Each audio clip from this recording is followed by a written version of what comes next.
और हमारे साथ कुछ खास मेहमान हैं। डॉक्टर जे के पाथी हमारे साथ जुड़ चुके हैं, सीनियर कार्डियोलॉजिस्ट हैं। और डॉक्टर तनुज भाटिया हमारे साथ जुड़ चुके हैं, डॉक्टर हैं इंटरवेंशनल कार्डियोलॉजी के Shri Mahant Indresh hospital medical college Dehradun से। शुरुआत डॉक्टर भाटिया मैं आपसे करना चाहूंगा, कोविड को लेकर के क्या प्रोटोकॉल हैं, लोगों को क्या सावधानी बरतनी चाहिए, इसकी चर्चा भी हम लोग करेंगे। सबसे पहले लेकिन जो मिसमैनेजमेंट की तस्वीरें सामने आ रही है, मैं वो जानना चाहूंगा कि कमी कहां हो रही है। अगर स्थानीय प्रशासन, राज्य प्रशासन ये कहता है कि सब ठीक है, सुविधाएं सब हैं, तो अस्पतालों तक वो सुविधाएं क्यों नहीं पहुंच पा रही? सब ठीक नहीं है, इस बात से आप भी अवगत हैं, जनता भी अवगत है और हमारा प्रशासन भी अवगत है। ठीक कैसे है? हम लोगों को बेड्स रिस्ट्रक्चर करने पड़े, हम लोगों को केवल हाई रिस्क पेशेंट्स को हम हॉस्पिटल में एडमिट कर रहे हैं, हम लोग लो रिस्क को तो बिल्कुल हॉस्पिटल आने की सलाह ही नहीं दे रहे हैं। This is a major transition from the first phase of pandemic. जब हमने फर्स्ट वेव देखी थी तब हम लोग इवन माइल्ड सिम्टम्स वालों को कह रहे थे कि आके हॉस्पिटल में आइसोलेट हो। तो हमारी रिक्वायरमेंट्स तो प्रोपोर्शनली बढ़ी है, हमारी रिक्वायरमेंट्स 10 to 20 टाइम्स बढ़ी है पिछले फर्स्ट वेव के कंपैरिजन में। और हम लोग एक्सपेक्ट कर रहे हैं कि with in a few days, हम लोगों की कोई प्रिपरेशन नहीं थी सेकेंड वेव के लिए। तो सबसे बड़ी चूक तो ये है कि we have lost our preparation towards future. और मैं आज भी कह रहा हूं, जो आज हमारे पास आंकड़े हैं इससे 3 से 5 गुना एक्चुअल आंकड़े हैं। और अगर हम एक्चुअली में वो पीक देखेंगे, चाहे अभी नियर फ्यूचर में चाहे लॉन्ग टर्म में, तो हम लोगों को उसकी प्रिपरेशन आज ही शुरू करनी है। हम लोगों को नकारना नहीं है कि ये सब system okay, everything is okay, we have to be prepared for the worst. हाँ जी बिल्कुल। डॉक्टर भाटिया मैं वापस लौट रहा हूं, डॉक्टर जे के पाथी भी हमारे साथ जुड़ चुके हैं। डॉक्टर पाथी, डॉक्टर तनुज जी लगातार कह रहे हैं कि आगामी आने वाले वक्त में चीजें और भयावह हो सकती है, जिसके लिए आज ही तैयारियां करनी होंगी।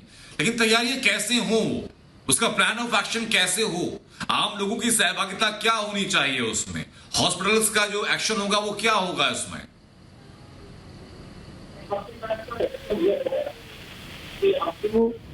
जो इसको बेड चाहिए, they need to be in ICU required for them. They should be the patients who are actually they are asymptomatic and they can stay at home from quarantine, because we cannot provide the bed to all patients because we didn't have so much in our head. बिल्कुल doctor जी, doctor पाथी माफ कीजिए मैं रोक रहा हूं sir आपको यहाँ पर। दरअसल आपकी आवाज बहुत साफ तरीके से हम तक पहुंच नहीं पा रही है। वापस कोशिश करेंगे कि इस समस्या का निराकरण करके वापस जुड़ा जाए आपसे। डॉक्टर भाटिया मैं यही सवाल लेकर के आपके पास में आऊंगा। आपने कहा कि तैयारियों में कुछ कमी जरूर रही है, लेकिन हमें और स्पीडन अप करना होगा और तेजी लानी होगी तैयारियों को लेकर के। क्या पैरामीटर्स उसके होंगे, कैसे लाएंगे तेजी? ठीक है, सबसे पहली चीज है हमारे को इसके डायनामिक्स को समझना है कि ये बीमारी किस तरीके से ज्यादा से ज्यादा बड़ा रूप लेते जा रही है। हमारा अप्रोच ये होनी चाहिए कि हमारे को simultaneous lockdown with simultaneous vaccination को अप्रोच करना चाहिए। हम लॉकडाउन भी इनडेफिनेट नहीं कर सकते जब तक हम लोग अपनी मेजॉरिटी ऑफ पॉपुलेशन को वैक्सीनेट नहीं कर देते, तब तक हम लोग कंफर्टेबली नहीं बैठ पाएंगे। दूसरी चीज है, इंडिया में ट्रांसमिशन इतनी हाई पॉपुलेशन में इतनी रैपिडली चल रहा है, उसकी वजह से म्यूटेंट सोसाइटी में आते जा रहे हैं। तो हमारी प्रिपरेशन म्यूटेंट्स को डिटेक्ट करने की बहुत कम है। हम लोगों को ऐसी लैब्स इस्टेब्लिश करनी होगी एट अ वॉर फुटिंग, जिसमें वायरल जीनोम सीक्वेंसिंग करनी चाहिए। आज की तारीख पे पूरे भारत में 28 स्टेट है, 8 यूनियन टेरिटरीज है, हमारे पास केवल 10 लैब्स हैं जो वायरल सीक्वेंसिंग जीनोमिक करती हैं। हमारे को उसको बढ़ाना है, हमारे को उस पर फोकस रखना है। एक्चुअली हम लोग सोच रहे हैं अब ट्रीटमेंट। आपने जैसे कहा कि ऑक्सीजन की कमी, रेमडेसिविर की कमी नहीं है, ओके, अगर हम अग्री भी कर लें कि नहीं है, हमारे को अप्रोप्रिएटली अलॉट करना है, पर ये केवल ट्रीटमेंट फेज है। हमारे को प्रिवेंशन साइमल्टेनियसली फोकस में रखना है। हम लोग वैक्सीनेशन का प्रोग्राम रैंप अप कर तो रहे हैं, पर हम लोग प्लीज ये इंश्योर करें कि वैक्सीनेशन के लिए क्यूज ना बने, वहां पे वायरस का ट्रांसमिशन नहीं होना जी। चाहिए। अगर हम फिर से वहां पे क्राउडिंग देखेंगे, एक्चुअली इस एपिडेमिक के साथ प्रॉब्लम ये है, it is directly related to crowding. जितनी क्राउडिंग होगी उतना वर्टिकल ग्राफ हमारा ऊपर जाता रहेगा। हम लोग कुछ करते रहे, हम अगर ऑक्सीजन पे ही focus, I am sorry to say, पर कौन सी ऐसी कंट्री है पूरे वर्ल्ड में जहां पे ऑक्सीजन का डिस्कशन हुआ? हम लोगों को थोड़ा सा रियलिस्ट होना है, ऐसा नहीं कि हम बहुत ऑप्टिमिस्ट रहे कि सब कुछ हालांकि ठीक है, बिल्कुल सब कुछ डॉक्टर ठीक है। भाटिया इस मामले में हालांकि ये तर्क भी डॉक्टर भाटिया दिया जा रहा है कि पूर्वोत्तर के जो राज्य हैं वहां पर ऑक्सीजन सरप्लस में हम लोग पैदा करने में सक्षम है, लेकिन ट्रांसपोर्टेशन चूंकि बहुत स्मूथ नहीं है, इस वजह से ऑक्सीजन को बाकी हिस्सों तक पहुंचाने में, बाकी राज्यों तक पहुंचाने में कुछ दिक्कतें आ रही हैं। डॉक्टर भाटिया, मैं आपसे ये भी जानना चाहूंगा कि आमतौर पर मरीजों के जो लक्षण हम लोगों ने देखे, उसमें ये देखा हम लोगों ने कि आपका ऑक्सीजन लेवल बेहतर रहता है, आप बाहरी रूप से देखने में मरीज बेहतर रहता है, लेकिन अचानक से फिर तबियत खराब होती है, उनको स्टेरॉइड दिया जाता है, हार्ट अटैक आ जाता है। तो ऐसी स्थिति से निपटने के लिए मरीज घर पर क्या सावधानी बरत सकता है, मैं ये भी जानना चाहूंगा आपसे। ये बहुत वैलिड पॉइंट आपने उठाया और आई थिंक सो इसको पब्लिक में थोड़ा सा बताने की भी जरूरत है, खासकर जैसे अभी हम लोगों ने देखा मिस्टर रोहित सरडाना जी का सडन निधन हो गया, तो एक इन जनरल लोगों के अंदर बहुत ज्यादा फियर एप्रीहेंशन है कि सडन डेथ के क्या कारण है।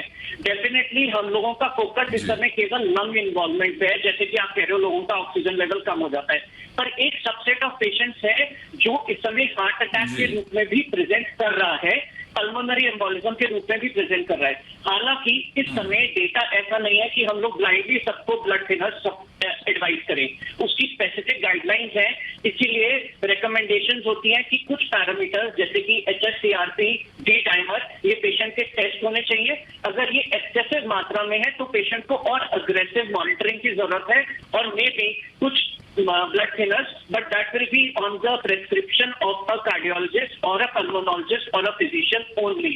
मतलब ऐसे blindly हमें नहीं कहना चाहिए। दूसरी चीज है, पेशेंट को अपने सिम्टम्स पे बहुत खास ध्यान रखना चाहिए, जैसे कि पेशेंट अपनी पल्स ऑक्सीमीटर से ऑक्सीजन सैचुरेशन मॉनिटर कर रहा है, उसको अपना पल्स रेट भी मॉनिटर करना चाहिए, और वो ऑक्सीमीटर बताता है, उसमें कोई प्रॉब्लम नहीं है। और घर पे एक एज अ प्रिवेंटिव स्ट्रैटेजी, अब हमारा एक बहुत बड़ा ग्रुप ऑफ पेशेंट्स है जो एल्डरली है, जो ऑलरेडी डायबिटिक है, ऑलरेडी हाइपरटेंसिव है, प्लीज अपनी दवा बंद ना करें। दूसरा, अपना हाइड्रेशन बहुत अच्छा रखें, मतलब adequate amount of water. Dehydration is something जो पेशेंट अपने घर पे भी प्रिवेंट कर सकता है। बिल्कुल डॉक्टर भाटिया, मैं लौट रहा हूं आपके पास। डॉक्टर जे के पाथी भी हमारे साथ जुड़ चुके हैं।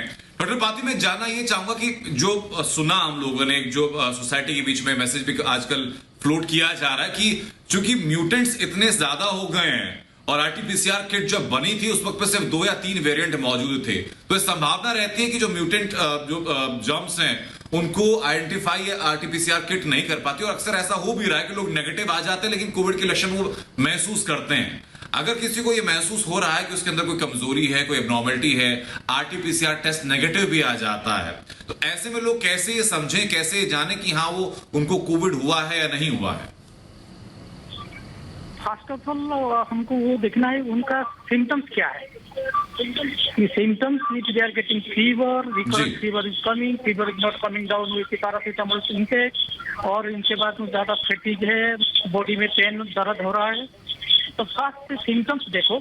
सिम्टम्स के बाद there is dry cough, there is slight sputum production is there, तो वो ग्रुप ऑफ पेशेंट को जो symptomatic is there, you take the patient for RT-PCR. Even if the RT-PCR is negative, you do the HRCT, which will clearly give you the picture whether there is a COVID pneumonia is present or not. Though there is RT-PCR is negative, because there is variant mutants are coming, we cannot do the all patient all screened by the RT-PCR. There is some patients जी माफ कीजिए doctor पाथी, मैं आपको रोकना चाहूंगा, लेकिन request करना चाहूंगा अगर आप हिंदी में भी बता पाएं, दर्शक आसानी से समझ भी पाएंगे, ज्यादा दर्शक समझ पाएंगे। ठीक है, उनको ये करना चाहिए, एग्जैक्टली जो होता है सीटी स्कैन फेफड़ा का जो सीटी स्कैन होता है उसको करने में उनको थोड़ा, हमको जो निमोनिया जो पेच होता है, इन्फेक्शन जो होता है लंग्स में, फेफड़ा में, वो पता चल जाता है। उसी में पता चलता है कि ये पेशेंट को कोविड निमोनिया, कोविड इन्फेक्शन हुआ है कि नहीं।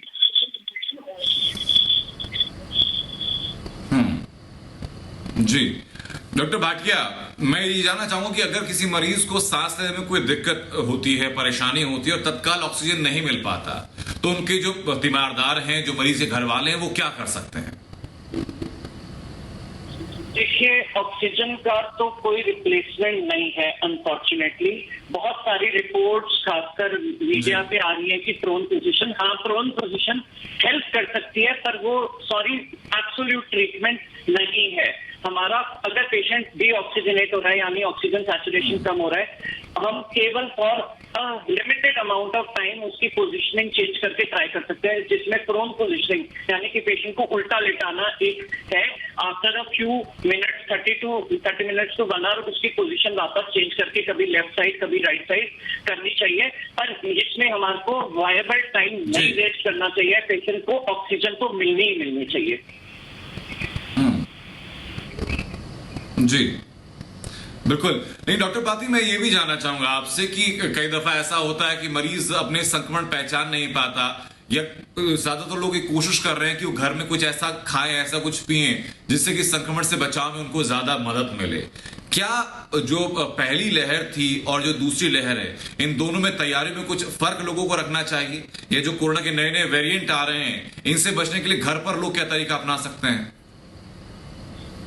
नहीं, ऐसे तो फर्क कुछ होना नहीं चाहिए, because this is simple is viral infection है। इसके लिए ये फर्क रखना चाहिए फैमिली में, जो इसको डायबिटीज है, ब्लड प्रेशर है, हार्ट का मरीज है, तो जो शुगर का पेशेंट है तो उनको शुगर कंट्रोल रखना चाहिए।